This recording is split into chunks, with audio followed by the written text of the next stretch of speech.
The sun had barely risen when Clara pulled her small silver truck into the edge of the abandoned district. Once a tight-knit neighborhood filled with laughter, gardens, and bicycles left on front lawns, it now stood eerily quiet, a shell of what it had been before the storm. The hurricane had hit 3 weeks ago, ripping through the town with unforgiving force. Most families had evacuated, but not all had been accounted for.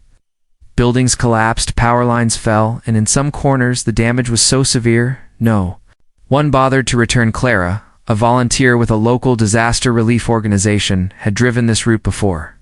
She delivered food boxes and checked in on the handful of residents who remained. Most avoided the far end of Ashwood Lane, especially the old brick building known by locals as Red House. It had caved in during the storm and was considered unstable. But this morning, as Clara's truck rolled past the edge of the ruins, something made her slow down. She tapped the brakes, squinting through her windshield. There, tucked between two jagged walls of crumbled brick and fallen beams, lay a large figure. Her first thought was that it was debris, maybe a blanket caught in the rubble. But then it moved, slowly, purposefully. She rolled down her window and leaned out. It was a dog, a German Shepherd, to be exact. Its fur was coated in ash and dirt, its ribs slightly visible beneath its coat. It lay curled on a pile of broken boards, head resting between its paws, but its ears twitched toward her. Clara's heart squeezed. She had always loved dogs, had one herself named Milo, and she could tell this one was exhausted, but not aggressive. Not barking, not even startled. Clara put the truck in park and stepped out cautiously. The dog lifted its head but didn't move. Its eyes met hers, deep, brown, and steady. There was no panic, no fear, just focus, as if it was waiting for her to do something. She didn't want to scare it, so she knelt near the curb, watching from a distance. "Hey there, buddy," she said softly. "You okay?" Then it happened. From somewhere behind the dog, deeper in the ruins, came a sound. So faint at first that Clara thought she imagined it. A soft, short whimper carried on the breeze. Her breath caught in her throat. She looked around. Sound came again. A baby, crying. She stood up instantly. What in the world? The German Shepherd shifted but didn't bark. Instead, it stood slowly, as if it had been expecting this moment. It didn't move toward her or away from the ruins. It simply stepped aside, still watching her. Clara moved forward, climbing over a broken railing and stepping carefully into the unstable structure. Her boots crunched over glass and brick. She kept one eye on the dog, who now sat a few feet away, and the other on the direction of the faint cries. The whimpering was real. It was closer now. She could feel it, the heaviness of the air, the sense that something incredible was hidden beneath the rubble. Then, just past a broken doorway, she saw it. Wrapped in a towel, barely visible under a half-fallen beam, was a tiny infant, no more than a year old, dusty, silent now, but very much alive. Clara gasped, one hand covering her mouth. "Oh my goodness," she whispered. The dog stood a few feet away, tail low, ears forward, watching. Clara's fingers trembled as she reached for her phone. She didn't know how long the baby had been there. She didn't know how the child had survived. But there was one thing she knew for sure. This dog had been protecting it, and whatever had just begun in this moment, it was something far bigger than she could yet understand. Clara's fingers trembled as she hit the emergency call button. Her voice was shaky, but firm as she gave the operator the address. "There's a baby. I found a baby under the rubble of the Red House. It's alive, and there's a dog with it, German Shepherd. Please send someone fast." The operator's voice stayed calm, assuring her help was on the way. Clara crouched closer, avoiding the fragile-looking debris. The baby had stopped crying. Its small chest rose and fell softly, dust streaking its cheeks. One tiny fist clutched the corner of the towel it was wrapped in. Clara didn't dare move the beam just yet. She wasn't sure if shifting it could make things worse, but she did the only thing she could think of. She gently reached through a gap and touched the baby's fingers. Warmed, alive. She blinked back tears. "You're a tough little one, aren't you?" she whispered. Behind her, the German Shepherd stood completely still, like a silent guardian. Clara turned her head and looked directly at the dog. Did you stay with this baby the whole time? It was impossible, wasn't it? The storm had been 3 weeks ago. No one had checked this area since. The baby wouldn't have survived alone, not in this heat, not with no food or care. Yet here the child was barely dehydrated, no visible bruises or injuries. Alive beneath wreckage that should have crushed anything beneath it, the dog slowly lowered itself to the ground again, curling its tail around its side. Not like a stray looking for help, but like a soldier off duty. It had done its job, and now it waited. Within minutes, the sound of sirens cut through the silence. Clara stood and waved frantically as a fire truck and ambulance pulled up. Clouded the air as firefighters jumped out and rushed toward her. Medics followed closely behind. There's a baby, Clara called out, still under that beam. Be careful, it's alive. The team swarmed the site, quickly analyzing the structure. One of the firemen gently guided Clara back as the rest began working with practiced urgency. A medic examined the area, and after a tense moment, he gave the nod. Clear path, he shouted. No crush risk. Let's lift. 2 men carefully raised the broken beam with hydraulic tools. As it shifted, a medic reached in and scooped the baby out. Everyone held their breath. The baby let out a loud, confused cry. Clara exhaled with relief. Baby's breathing. No broken limbs. Weak, but stable. The medic confirmed as he hurried the child toward the ambulance. But what no one had expected came next. The German Shepherd stood up and began following them. One of the firefighters instinctively stepped forward to stop it. Hold on, stray dog, but the medic with the baby paused and looked at the dog. Wait, that dog's been here the whole time. It didn't run, didn't bark, just sat there. Clara quickly stepped between them. Think it stayed with the baby since the storm. That stunned them all. The firefighter who had tried to stop the dog lowered his arms. Seriously? Clara nodded. I don't know how, but it was protecting that child. You should have seen it. It didn't move until I got close, then just stepped. Aside, no one said a word for a moment. Then the medic gestured. Bring it.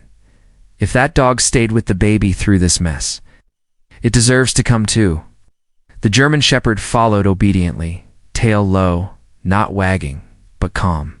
Yes, the baby was secured in the ambulance. The dog lay at the base of the open doors, refusing to leave, and no one tried to stop it.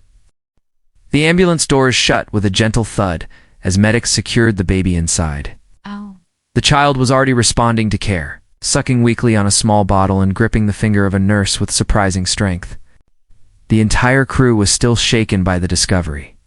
Babies didn't just survive weeks alone in a collapsed building. It wasn't just a rare case. It was something close to a miracle. Outside, German Shepherd paced alongside the ambulance, clearly unsettled. Every time someone opened the door, the dog peered in, as if needing to check on the infant. No barking, no whining, just quiet, focused presence. One of the firefighters offered a hand. Come on, buddy, he said gently. You coming? To everyone's surprise, the dog hopped inside without hesitation. It sat down just beneath the stretcher, head lowered, eyes on the baby. Nobody objected. Not this time, at the hospital. A crowd of nurses and doctors were already waiting. As the stretcher rolled through the emergency entrance, staff turned their heads in confusion when they noticed the dog trotting behind it. Security guard made a move to intervene, but the attending medic quickly stopped him. He's with us, the medic said, then added with a tired smile, probably saved the baby's life. That stopped the guard in his tracks. Within minutes, the baby was being monitored, fluids administered, vitals checked. But as medical staff worked, the child grew increasingly fussy until the German Shepherd appeared near the exam room. The moment the dog entered, the baby stopped crying. One tiny hand lifted toward the animal, fingers curling and uncurling in the air. The room fell silent.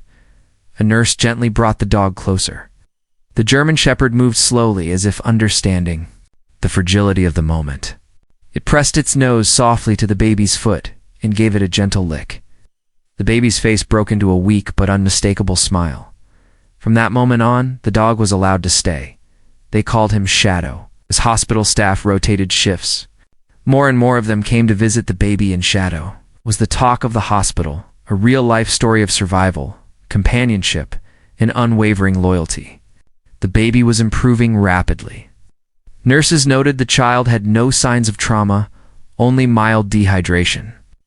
His recovery, they said, was astonishing. But the mystery remained.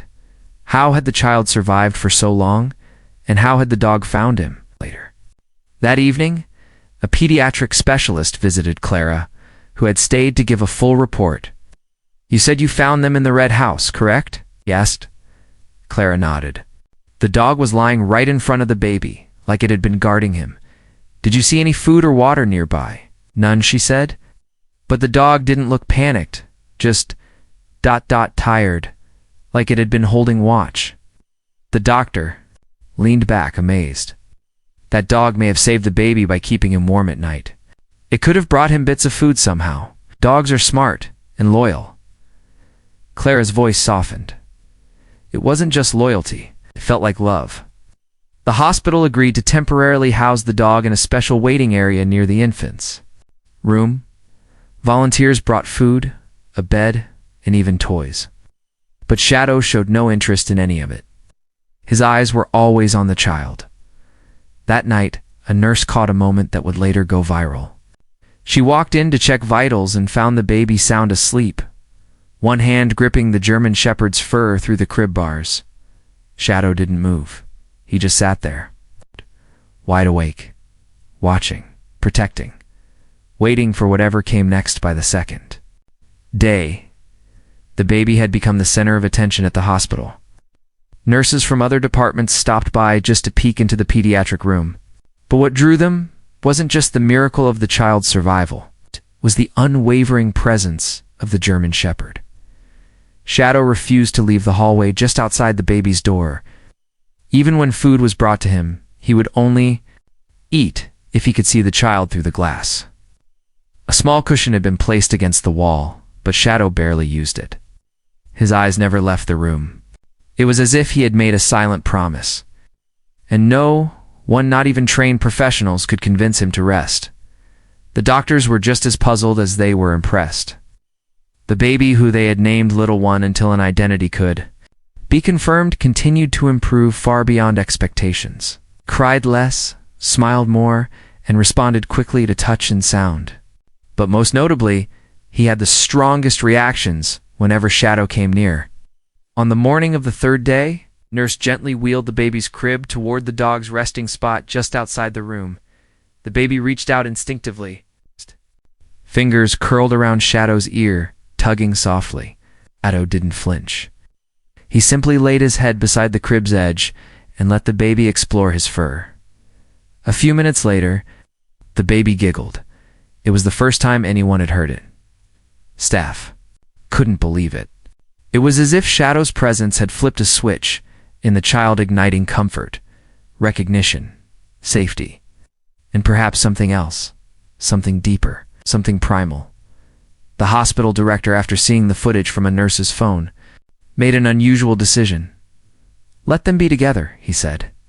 "As long as the baby is stable and safe, let's give him what clearly helps him most." The dog was carefully brought into the pediatric room and placed beside the crib.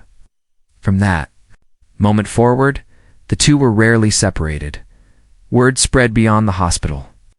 Local news picked up the story, followed by national headlines. "Mysterious German Shepherd guards baby in ruins," one headline read. Another called it "a bond stronger than blood." Animal behaviorists reached out, offering their opinions. Some believed Shadow recognized the baby's scent as part of his family. Others theorized the dog had formed a protective instinct after the trauma of the storm.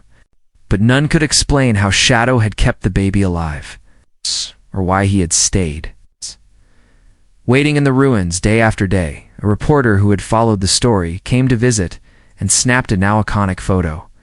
The baby asleep in the hospital crib, arms stretched over the side, and Shadow curled beneath it like a living shield. The image was shared thousands of times across the internet, But the most important questions still had no answers. Who was the baby? Where had he come from?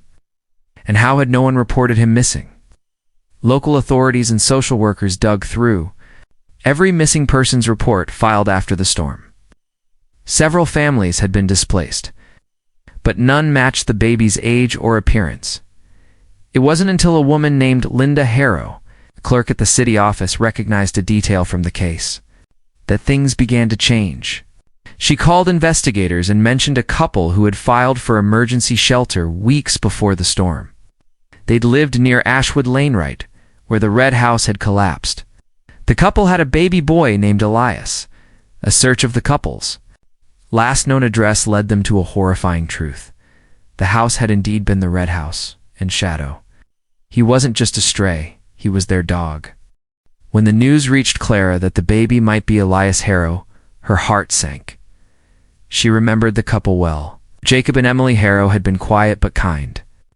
Known in the neighborhood for their garden and their well-trained German Shepherd Shadow, during the storm's chaos, their names had been listed among the missing. With so many displaced families and damaged homes, some cases had slipped through the cracks. Most assumed the Harrows had evacuated to another county, but now it was clear. They hadn't made it out. Investigators returned to the ruins of the Red House, this time with a clear objective. A team of search and rescue professionals, now operating under a recovery mission, combed through the collapsed structure with greater care. Near what used to be the back of the house, under a collapsed ceiling beam and torn furniture, they made a grim discovery: two bodies, close together, their arms locked in a final embrace. DNA tests confirmed what everyone feared. Jacob and Emily Harrow had perished in the storm, likely trying to shield their child. Somehow, Elias had survived. Even more astonishing was the trail Shadow had left behind. Paw prints were found all throughout the ruins, especially around the nursery. One rescuer noted that the beam above the crib had likely fallen at just the right angle to shield the infant's body from further collapse. But the dust and evidence around it told a more emotional story. Shadow had dug through debris with his paws. He had cleared just enough space for the child to breathe. Tiny scratch marks showed where he had returned again and again, circling the crib and lying beside it. The team was stunned. A dog had stayed behind, refusing to leave his humans, and in doing so, it kept the family's last living member alive. The police department held a press conference the next morning. Reporters already following the story packed the room. When the lead investigator confirmed the baby's identity and detailed the discovery, audible gasps filled the space. "What we've learned here isn't just a tale of survival," he said. "It's a story of loyalty beyond what we thought possible." Clara sat in the back row, silently gripping a photo she had brought with her. It was from a community event the year before, the Harrows smiling, holding baby Elias with Shadow seated proudly at their feet. No one could look at it without feeling the weight of what had been lost and what had been saved. Meanwhile, back at the hospital, the atmosphere was changing. Shadow was no longer viewed as just a temporary guest, he was a guardian. The hospital staff began calling him the Watcher, half joking, half in awe. Whenever someone entered Elias's room, Shadow stood up and inspected them before sitting back down. It didn't matter if it was a doctor, nurse, or janitor. He needed to know they meant no harm. Social services now faced a sensitive task. With Elias officially identified, they needed to determine who would care for him. A list of potential relatives was reviewed, but none were close or willing to adopt. Just as the team began preparing for foster care placement, a new voice entered the conversation. Her name was Margaret Maggie Lena, longtime friend of the Harrows. She had visited their home many times, even babysat Elias once, when Emily had an emergency appointment. Maggie, in her early 40s, had no children of her own and had applied for adoption years ago, but had been declined due to health reasons she had since overcome. She walked into the hospital with tears in her eyes, holding a stuffed toy Elias had once played with in her backyard. "I knew Jacob and Emily," she said to the social worker, "and I knew Shadow. If they're really gone, and I want to be the one to raise their son." Margaret Lane stood in front of the social services panel, her hands clasped tightly, her voice calm but full of emotion. She had come prepared with photographs, letters, and even messages from Emily saved on her phone. She spoke not only of her bond with the Harrow family, but of the love she had already begun to feel for Elias the moment she saw him on the news. "I may not be blood," she said, "but I was their friend. I knew them. I loved them. And I promised to raise Elias the way Jacob and Emily would have wanted." The panel listened carefully.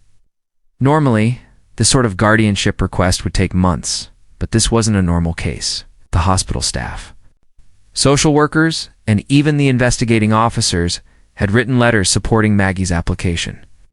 And then there was Shadow. After learning more about the dog's connection to the family, social services asked if Maggie was willing to take him in as well. She didn't hesitate. "They're a package," she said. "That dog saved Elias. He's part of this family. He always will be." By the end of the week, the decision was unanimous. Maggie was granted legal guardianship of Elias Harrowand, ownership of Shadow. When she came to pick them up, the moment felt surreal.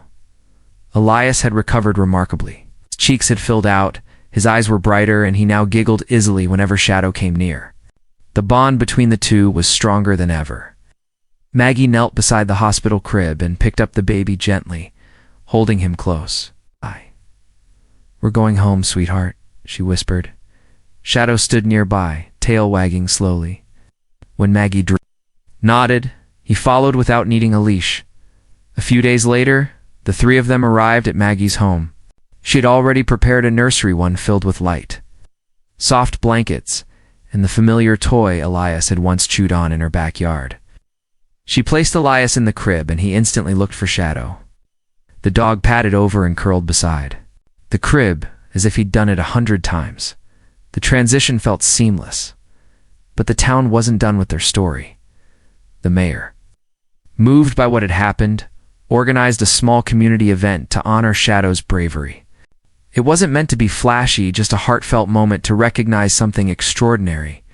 Still, word spread fast, and on the day of the event, the town square was packed. Clara, who had found them, was asked to speak.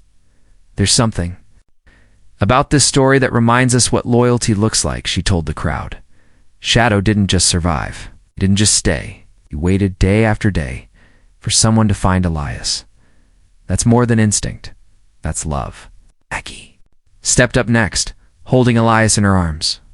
Shadow stood at her feet, calm and quiet. "I may have signed the papers," Maggie said. "But the reason Elias is alive today is this dog right here. His loyalty saved a life. And I think in his heart he knew exactly what he was doing." Local school principals stepped forward and knelt to present Shadow with a custom-made collar. Attached to it was a small bronze tag that read, "Shadow, Guardian, and Hero." The crowd erupted in applause. Shadow didn't seem to understand the celebration, but he stayed still, ears perked, eyes scanning the crowd as if he were still. On duty, later that night, Maggie tucked Elias into his crib for the first time in his new home. The baby smiled, reaching out as Shadow curled beside him. This time, Shadow didn't lie in a pile of dust or cold rubble. This time, he was home. And he knew it. Maggie's house, once quiet and orderly, now pulsed with life. Tiny socks lay tucked between cushions, colorful toys rolled under furniture, and laughter filled the air in unexpected moments. Elias was growing fast. His dark curls bounced when he moved, and he had a habit of babbling animatedly to Shadow, who always listened in silence. Head tilted as though he understood every word, Shadow adjusted easily to the new rhythm. He wasn't just present, he was involved. He padded after Elias down the hallway, curled up beside the crib at night, and stood alert at every strange sound. When Elias began to walk, it was Shadow's fur he clung to for balance. And when he inevitably stumbled, it was Shadow who nudged him up, tail wagging, never moving too far from his side. Neighbors often peeked over the fence to catch a glimpse of the pair in Maggie's backyard. Elias would laugh while throwing a ball, and Shadow, though slower than in his younger days, would chase it proudly, dropping it at the boy's feet like a gift. It was more than a game. It was a ritual of trust, of healing. The story of the miracle baby and the guardian dog continued to spread. Local schools invited Maggie to share the experience. She would bring Elias in shadow, and his students listened in awe. Maggie kept her message simple. Sometimes heroes don't wear uniforms or speak words. Sometimes they just stay. They don't leave, even when it's hard. That's what Shadow did. Soon, news stations picked the story up again. A national magazine featured them in a special edition about extraordinary animal bonds. They were photographed in the parkula sitting on a bench with his arms wrapped around Shadow's neck. The headline read, "Saved by Loyalty, the dog, who refused to leave." Maggie began receiving letters from across the country. Families sent drawings from their children. People shared photos of their own pets. And a few even admitted that Shadow's story had inspired them to adopt animals in need. The impact was growing far beyond the quiet town. But while the world celebrated, Maggie focused on the little moments. Like when Elias said his first real word, "Show Dao." For the first time he pointed to the framed photo of his parents and smiled. Not yet understanding who they were, but sensing that they mattered, Maggie made it a habit to tell Elias about his parents as he drifted to sleep. "Your mommy had the sweetest laugh," she would say, "and your daddy could fix anything. They loved you more than anything, Elias, and they loved Shadow too." Elias would look over at the dog, now curled at the foot of the bed, eyes half closed. Then he'd reach out and rest a small hand on Shadow's back before falling asleep. As the seasons passed, time began to show on Shadow. His coat grayed around the muzzle, and he no longer ran quite as fast. But his spirit remained the same. He still waited by the front door every afternoon when Maggie picked Elias up from preschool. He still positioned himself between Elias and strangers, and he still watched the crib at night. Even if now it had become a small bed with guardrails and superhero sheets. On Elias's 5th birthday, the town threw a surprise celebration in the park. A group of volunteers unveiled a bronze statue of Shadow mounted on a stone pedestal near the playground. Children gathered around it in awe. The plaque read, "Shadow, a dog who never gave up, a guardian who saved a future." Elias, now old enough to read a few words, pointed at the statue and looked up at Maggie. "He's my hero," he said proudly. Maggie nodded, holding his hand. "Yes, he is, and he always will be." Years passed, but the bond between Elias and Shadow never wavered. The little boy, now a curious and energetic 8-year-old, had grown up with the German Shepherd always by his side. They were inseparable in every sense, best friends, protectors, and family. Every morning, Shadow would wait patiently by Elias's bedroom door, tail wagging softly as the boy stretched and yawned. And every night Elias would climb into bed, pull the blanket up to his chin, and wait for Shadow to settle in beside him. The dog's calm presence was a comfort that needed no words, though Shadow's muzzle had turned gray and his steps had slowed. His spirit remained fierce. When Elias started school, Shadow accompanied him to the bus stop, standing guard until the school bus arrived. Teachers and neighbors often commented on the gentle giant who seemed to understand every moment of Elias's day. Shadow had become more than just a pet. He was a symbol of love and resilience. The story of Elias and Shadow continued to inspire the town and beyond.